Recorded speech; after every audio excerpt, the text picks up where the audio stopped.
你给我滚出这个家！妈，您说话算数吗？我说的每一个字都算数。好，那你以后也别后悔。客厅里剑拔弩张的气氛让所有人都屏住了呼吸，谁也没想到一场家庭聚餐会演变成如此激烈的对峙，更没人能预料到接下来发生的事情会彻底改写这个家庭的命运。王玉兰瞪着血红的双眼，身体不住地颤抖。大家好，开始今天的分享之前，希望你能给人间烟火点个订阅，我将会分享更多优质的内容。这场风暴的种子早在3个月前就已经埋下，那是2023年8月的一个闷热午后，我正在厨房准备晚饭，忽然听到客厅传来婆婆王玉兰和小叔子李明的窃窃私语。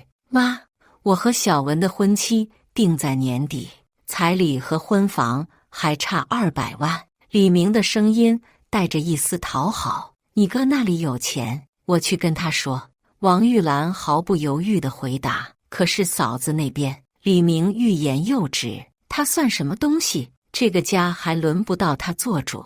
王玉兰的声音突然提高，充满了不屑。我握着锅铲的手僵住了。结婚10年，我早就习惯了婆婆的偏心，但如此直白的羞辱还是让我心寒。李强那天晚上很晚才回家，满身疲惫。我把白天听到的话告诉了他，他只是淡淡地说：“妈年纪大了，让着点。”可是我们刚给李明还了80万的赌债，现在又要200万，这样下去什么时候是头？我忍不住抱怨。李强停下换衣服的动作，回头看了我一眼。小慧，我不是不懂你的委屈，但她毕竟是我妈，能帮就帮吧。那一刻，我看到了李强眼中的疲惫和无奈。10年的婚姻生活让我太了解这个男人了。他表面上答应的爽快，心里却比谁都清楚这种无底洞式的索取有多可怕。第2天，王玉兰主动找到李强。我在楼上假装整理衣物，实际上把耳朵贴在楼梯口偷听。强，你弟弟的事情你知道了吧？王玉兰的语气异常温和。知道了，妈。李强的回答简短。那你看，妈，公司最近资金紧张，200万不是小数目。李强难得的没有立即答应。王玉兰的语气立刻变了。什么叫资金紧张？你那破公司1年赚多少钱我不知道，你就是不想给你弟弟。不是不想给，是真的没有现金。没有现金？那你那几套房子呢？那些股票呢？别以为我什么都不知道。王玉兰的声音越来越尖锐，我的心一沉。原来婆婆对我们家的财产情况一清二楚。接下来的争吵愈发激烈，王玉兰指责李强忘恩负义，李强则坚持公司确实困难。最后，李强妥协了，同意分期给李明200万，但需要2年时间。王玉兰不满意。2年？你弟弟的婚礼等得了2年吗？那您想怎么办？李强的耐心已经到了极限，把公司的股份分我一部分，我自己想办法。王玉兰说出了她真正的目的。客厅里安静了足足1分钟，我能感受到李强的震惊和愤怒，即使隔着1层楼。妈，您这是什么意思？李强的声音变得很轻，轻得让人害怕。什么意思？你们小两口过得这么滋润，我这个当妈的却要看你们脸色要钱，这像话吗？王玉兰理直气壮。公司是我和小慧一手创建的，您当初没有出过1分钱。李强试图据理力争。我没出钱，我生你养你18年不算出钱，我供你上大学不算出钱。王玉兰的声音几乎是咆哮。这场争吵以李强的沉默收场。那天晚上，他一个人坐在阳台上抽了一整包烟，我坐在他身边，2个人都没有说话。月光下，我看到李强的眼中有一种我从未见过的东西，那是绝望，是心死，是对这个家庭最后一丝期待的破灭。王玉兰没有放弃，接下来的1个月里，她几乎每天都在念叨分家产的事情。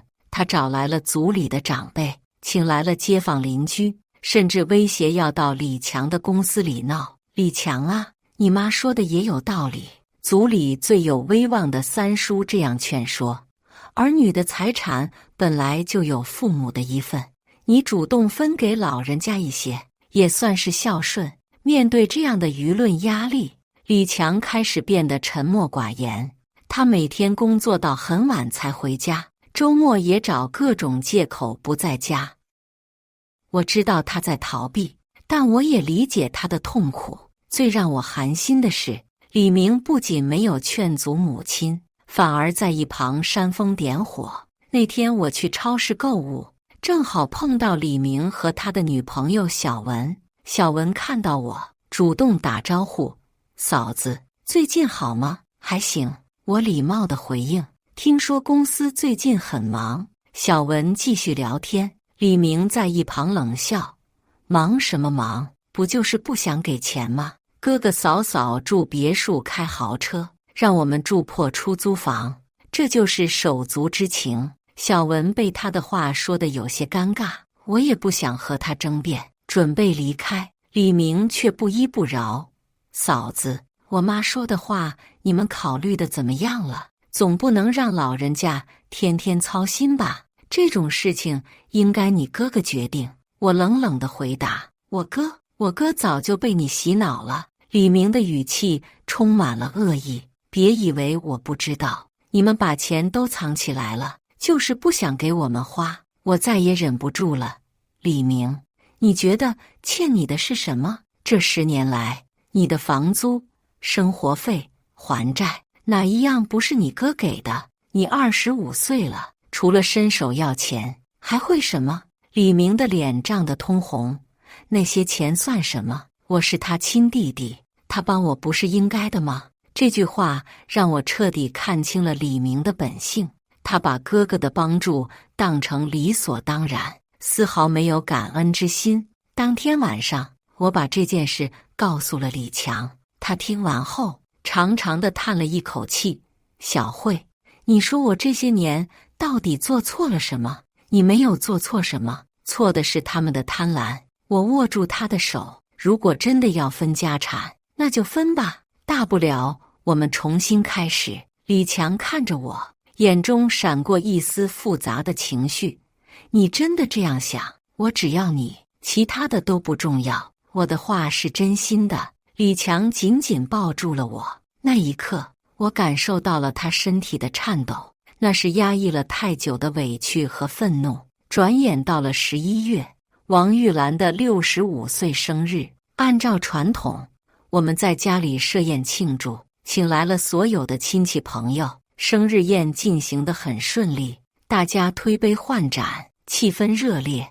我以为这会是一个平静的夜晚，却没想到最大的风暴正在酝酿。酒过3巡，王玉兰突然站了起来，拍了拍酒杯：“大家安静一下，我有话要说。”她的声音虽然不大，但足以让所有人停下手中的动作。我心中升起一丝不安的预感。今天是我65岁生日，也是我决定分家产的日子。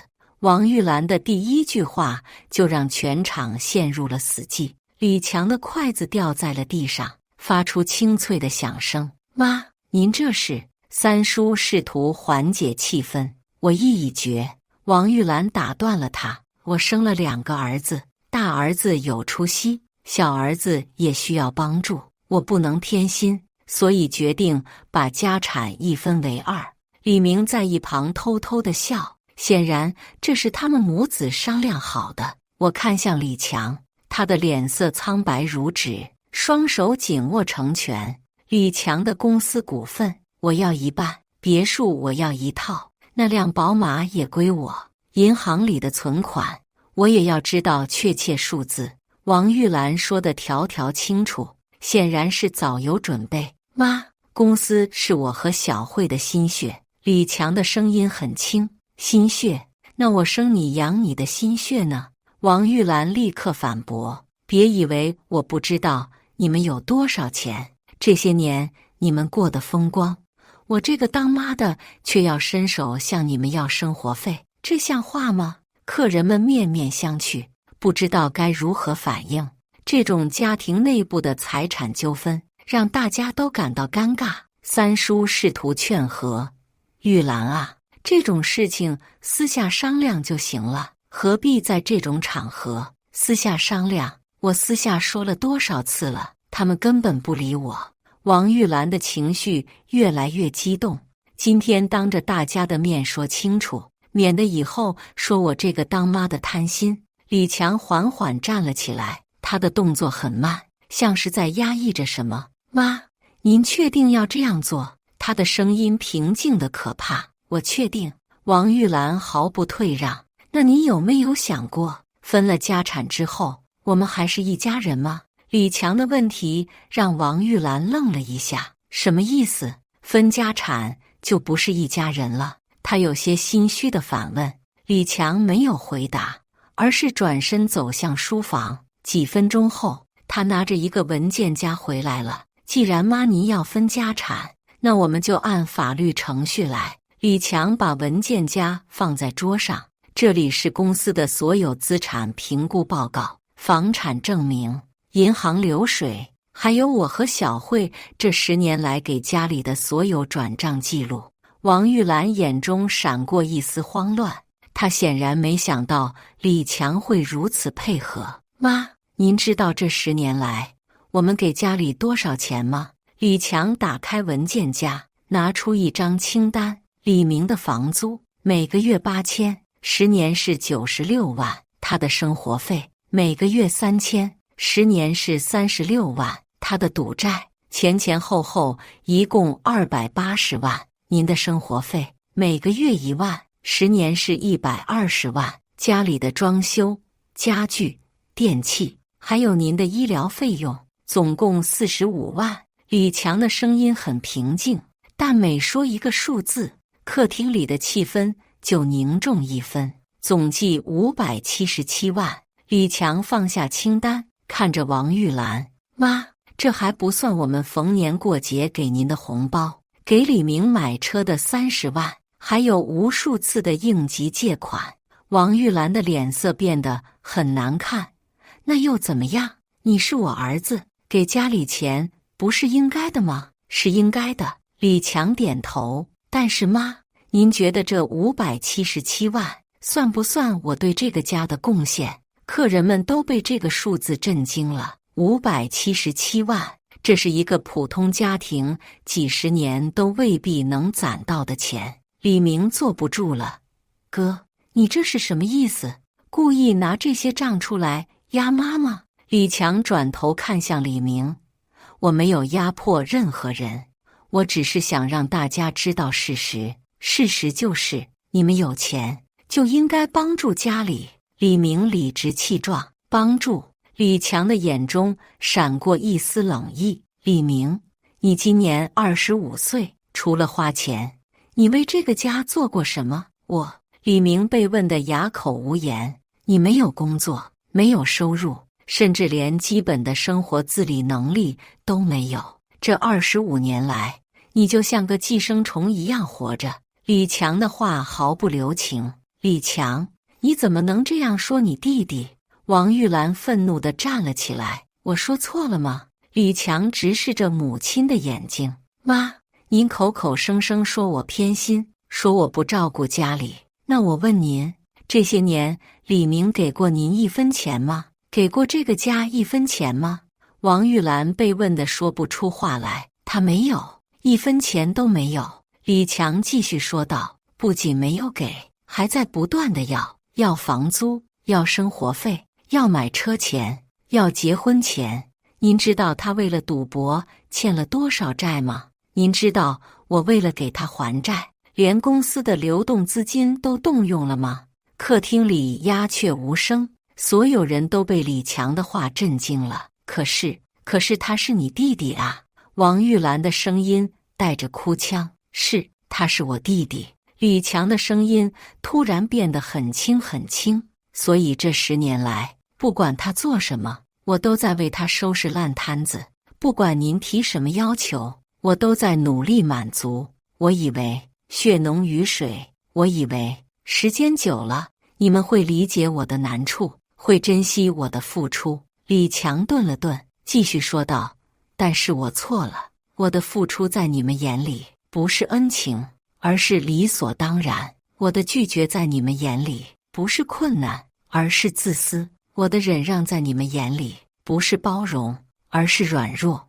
王玉兰的眼中开始有泪水滚动。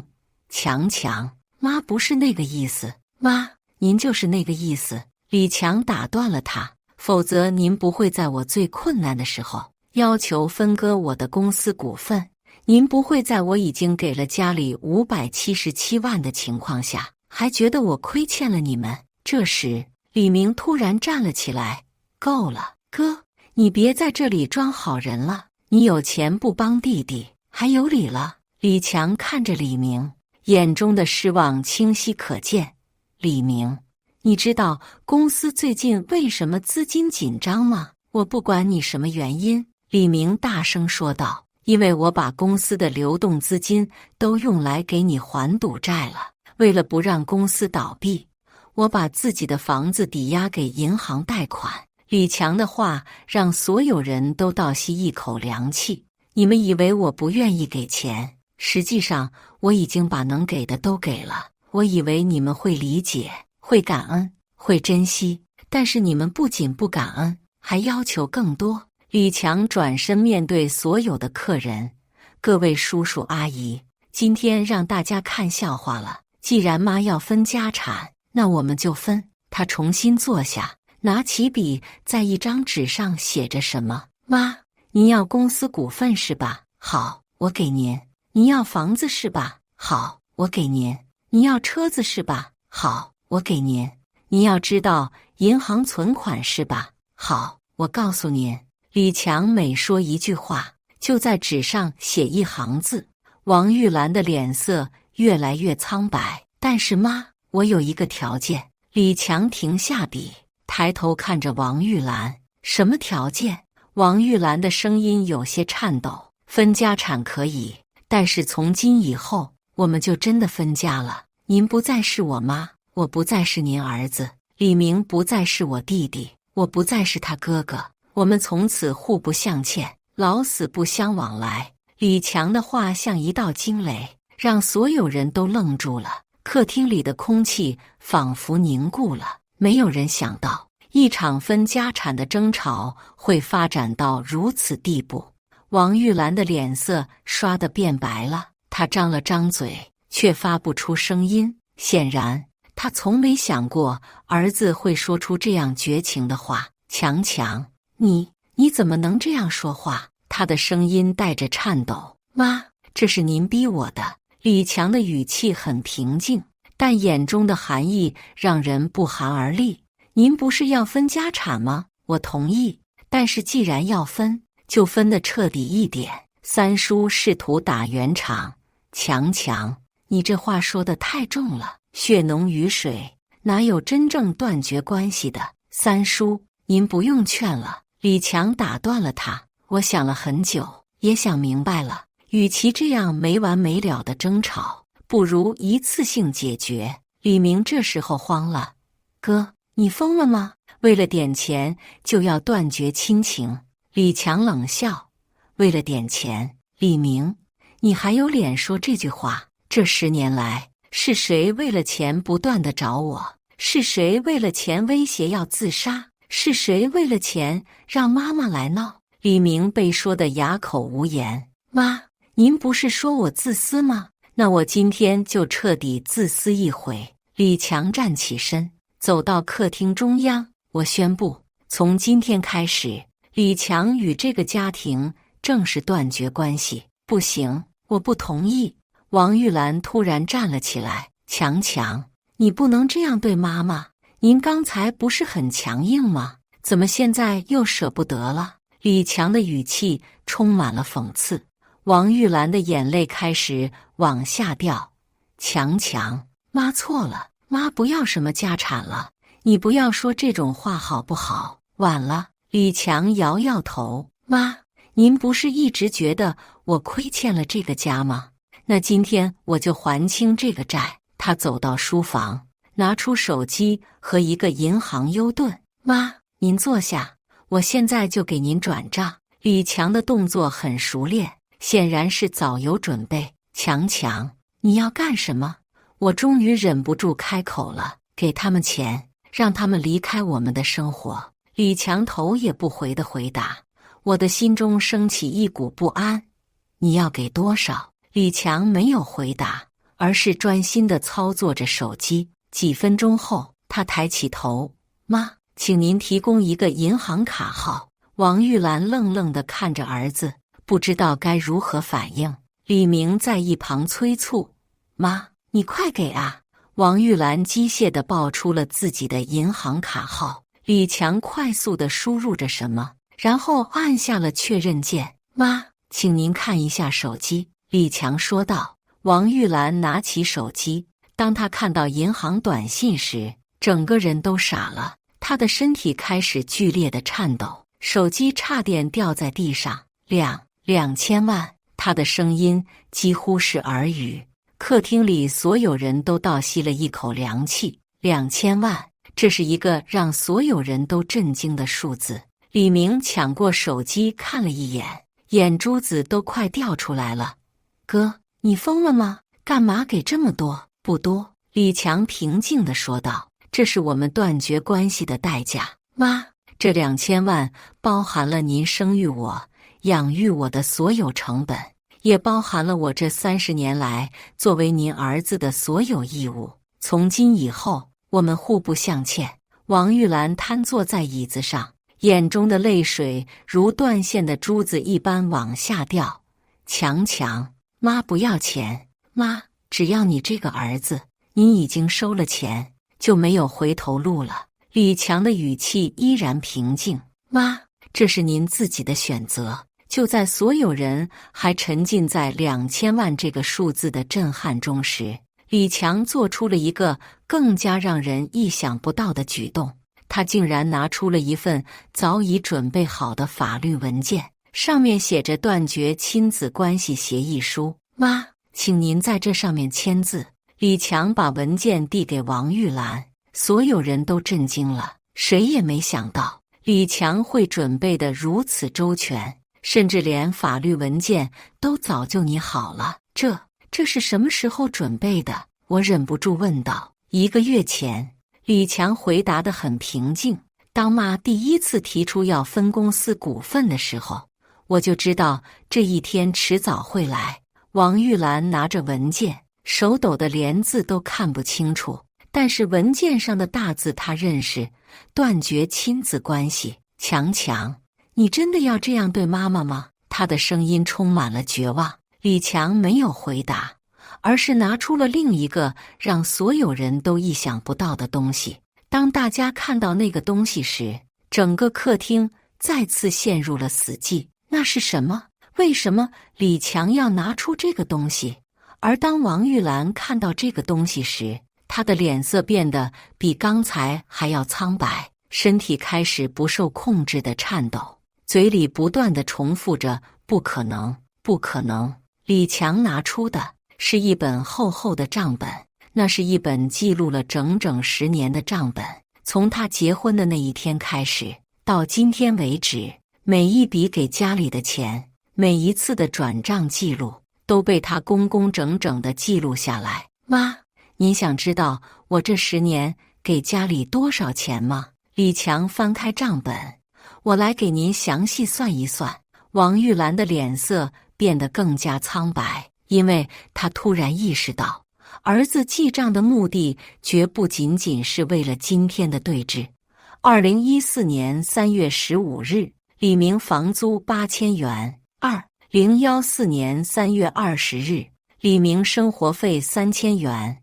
2014年4月2日，妈妈医药费1200元。李强一条一条地念着，每念一条，就用笔在上面打一个勾。客厅里安静的可怕，只有李强平静的声音在回响。妈，您知道这本账本的意义吗？李强念完最后一条，抬头看着王玉兰。王玉兰没有说话，她已经彻底明白了儿子的用意。这本账本证明，我李强对这个家庭仁至义尽。今天给您的2000万，加上这10年的577万，总共2577万。妈，这应该足够还清我欠您的生育之恩了吧？李强的话如刀子一般，句句扎在王玉兰的心上。可是强，妈妈生你不是为了钱啊！王玉兰哭着说道。不是为了钱。李强冷笑。那您为什么要分我的财产？您为什么要让我给李明买房买车？您为什么要威胁我？如果不给钱，就到公司闹。李强的每一个问题都让王玉兰无法回答。妈，您把母爱标了价，那我就按您的价格付款。2577万应该够买断我的身世了。这句话彻底击垮了王玉兰，她瘫坐在椅子上，嚎啕大哭起来。李明这时候彻底慌了，他意识到，如果哥哥真的断绝关系，那他以后就再也没有靠山了。哥，你别这样，我们好好商量。我不要那200万了，还不行吗？李明试图挽回。晚了。李强摇摇头。李明，你25岁了，是时候学会自己面对生活了。这2000万分你一半，足够你下半辈子衣食无忧，前提是你别再赌博。我不会赌了，我发誓。李明急忙说道。你的发誓对我来说没有任何意义。李强站起身。妈，请您签字吧。签完字，这2000万就是您的。不签字，这笔钱我马上撤回。王玉兰看着眼前的协议书，手抖得连笔都拿不稳。她从来没想过事情会发展到这个地步，她只是想要一些钱，让小儿子的生活好过一点，怎么就演变成了这样的结局？强，妈妈真的知道错了，你能不能给妈妈一个机会？她哭着恳求。妈，您刚才说过，您说的每一个字都算数，我也是一样，我说的每一个字也都算数。李强的语气没有丝毫动摇。三叔看不下去了，站起来劝说。强，你这样做太绝情了，再怎么说她也是你妈啊。三叔，您说的对，她是我妈。李强转头看着三叔，正因为她是我妈，所以我给了她2577万。如果她是别人，我1分钱都不会给。可是亲情不是用钱能衡量的啊。三叔继续劝说。亲情？李强苦笑。三叔，您觉得刚才他提出要分我公司股份的时候，他心里还有亲情吗？您觉得这10年来，他一次次地逼我给李明钱的时候，他心里还有亲情吗？三叔被问得哑口无言。三叔，我不是一个无情的人，如果他真的把我当儿子，我会一辈子孝顺他，但是他没有，他把我当成了赚钱的机器，当成了李明的提款机。既然他要这样对我，那我也只能这样对他。李强走到王玉兰面前，蹲下身子看着她。妈，您还记得我小时候的梦想吗？王玉兰抬起头，眼中满是泪水。我想开一家公司，赚很多钱，让您过上好日子，让李明有出息。李强的声音很轻。我做到了前2个，但是第3个我失败了。李明没有出息，永远都不会有出息，而您也不再是那个我想要报答的母亲了。强，王玉兰想要说什么，但被李强打断了。妈，签字吧，这对我们都好。李强站起身。您拿着这2000万，可以和李明过您想要的生活，我和小慧也可以过我们想要的生活。从此以后，我们各不相欠。王玉兰拿起笔，手抖得厉害。她知道，一旦签下这个字，他就真的失去这个儿子了。妈妈不要钱，妈妈只要儿子。他最后挣扎着说道：“你已经收了钱，就必须签字。”李强的态度非常坚决，这是我的底线。最终，在所有人的注视下，王玉兰颤抖着在协议书上签下了自己的名字。签完字的那一刻，王玉兰彻底崩溃了。她意识到，她为了一时的贪念，失去了最重要的东西——她的大儿子。李强接过协议书，仔细检查了一遍，然后收进了文件夹。从今天开始，我李强与王玉兰、李明正式断绝关系。他对着所有的客人宣布，请各位叔叔阿姨作证。客人们面面相觑，没有人想到一场生日宴会会以这样的方式结束。李强转身准备离开，我跟在他身后。就在这时，王玉兰突然站了起来，跌跌撞撞地追了过来。强强，妈妈错了，妈妈真的错了。她哭着喊道：“妈妈把钱还给你，我们还像以前一样好不好？”李强停下脚步，没有回头。妈，您收了钱，我们之间就只剩下金钱关系了。你想要的我已经给了您，请您也尊重我的选择。不要，妈妈不要钱，妈妈要儿子。王玉兰几乎是咆哮着说出这句话。李强终于回头了，他看着这个哭得满脸泪水的老女人，眼中有一瞬间的动摇，但很快又恢复了冷静。妈，您刚才签字的时候，怎么不想想这个后果呢？他的声音很轻，但听在王玉兰耳里却比雷声还要震撼。我以为你只是说说而已，我没想到你真的会这样绝情。王玉兰哭着说道。绝情？李强重复着这个词。妈，您觉得我绝情？那请您想想，当您为了李明的200万而要求分割我的公司股份时，您绝情吗？当您威胁要到我公司闹事时，您绝情吗？当您把我10年来的付出都当成理所当然时，您绝情吗？王玉兰被问得说不出话来。妈，我只是以其人之道还治其人之身而已。李强说完这句话，头也不回地走了。我跟在李强身后，离开了这个让我们生活了10年的家。走到门口时，我回头看了一眼，王玉兰还站在客厅里，像一尊雕像一样一动不动，眼中的泪水已经干涸了。李明坐在沙发上，拿着手机查看银行账户，脸上有着抑制不住的兴奋。即使失去了哥哥，但1000万的现金还是让他感到兴奋。这就是人性，在巨大的利益面前，亲情变得如此脆弱。离开家后，李强开车去了江边。我们在江边坐了很久，都没有说话。夜风很凉，江水在月光下波光粼粼。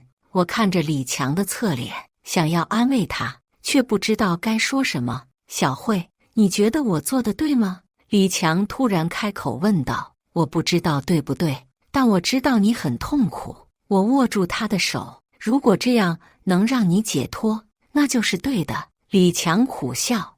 解脱？我不知道，我只知道我再也不想过那种生活了。什么样的生活？被道德绑架的生活。李强的语气很平静。他们总是用血缘关系来要求我，用孝顺来绑架我。我付出了这么多，却得不到一句感谢。我拒绝一次，就被说成不孝顺，被说成自私。我理解他的痛苦。这10年来，我亲眼看着他从一个充满理想的年轻人，变成了一个被家庭重担压得喘不过气的中年男人。那2000万，你早就准备好了？我问道。李强点头。上个月我就把公司的股份抵押了，从银行贷了这笔款。我想，如果他们真的要钱，那我就给他们足够的钱，让他们永远不要再来找我。你不后悔吗？李强想了想，如果说后悔，我只后悔没有早点这样做。这10年来，我一直在妥协，一直在忍让，以为时间能改变一切，但是我错了。妥协只会让他们得寸进尺，忍让只会让他们更加贪婪。我们又坐了一会儿，李强突然站了起来，走吧，我们回家。回哪个家？我问道。我们的家。李强握住我的手，从今天开始，我们只有彼此，再没有其他的负担。回到我们的别墅，李强洗了个澡，然后躺在床上。我以为他会失眠，但他很快就睡着了。那一夜，他睡得很安稳，脸上有一种我很久没有见过的平静。第二天早上，李强的手机响了无数次，都是王玉兰和李明打来的，但他一个都没有接。你不准备接吗？我问道。不接。李强很坚决。我说了断绝关系，就是断绝关系。下午，三叔来了，他试图劝李强回心转意，但李强的态度很坚决。三叔，我知道您是好意，但这件事没有商量的余地。李强说道。强，血浓于水啊，你妈现在后悔的要死，你就给她一个机会吧。三叔苦口婆心地劝说。三叔，如果她真的后悔，当初就不会提出分家产的要求。李强摇摇头，他不是后悔要钱，他是后悔要少了。三叔被说得哑口无言。而且三叔，您觉得如果我这次心软了，以后还会有下一次吗？李强反问道。三叔想了想，不得不承认李强说的有道理。李强又给三叔看了那本账本。三叔，您看看这些记录，10年来，我给家里的钱够普通人家花几辈子了，但是他们从来没有满足过，永远都在要更多。三叔翻看着账本，脸色越来越凝重。他没想到李强给家里的钱竟然这么多，这些我都不知道啊。三叔喃喃自语，当然不知道，因为他们从来不会向外人说这些，他们只会说我不孝顺，说我自私，说我不管家里。李强的语气带着讽刺。三叔合上账本，长长的叹了一口气。强，你做的也够多了。李强点点头。所以三叔，您别再劝我了，这件事我想得很清楚，也做得很决绝。三叔离开后，家里恢复了平静，但我知道这种平静只是暂时的。果然，1个星期后，李明出事了。他拿着1000万去赌博，想要赚更多的钱，结果一夜之间输得精光。听到这个消息时，我看向李强，他的脸上没有任何表情。你不准备管吗？我试探性地问道。不管。李强回答得很干脆，他已经成年了，要为自己的行为负责。李明输光钱后，疯狂地打电话给李强，但李强已经把他们的号码都拉黑了。后来听说，李明跪在我们别墅门口求原谅，但李强连门都没开。再后来，王玉兰也来了，她在门口站了整整1天，从早上到晚上，但李强始终没有出现。我看着窗外那个孤独的身影，心中也有些动摇。强，要不要？李强打断了我。小慧，你要记住，同情心是对的，但不能因为同情心而毁掉自己的生活。可是她毕竟是你妈，她已经不是了。李强的语气很平静，从他收下那2000万的那一刻起，他就不是了。我不再说话。我知道李强的心已经彻底死了。王玉兰在门口站了3天，最终还是离开了。听说她病倒了，住进了医院。李明跑来告诉我们这个消息，希望李强能去看看，但李强依然无动于衷。哥，妈妈病了，你真的不去看看吗？李明哭着问道。他有钱看病。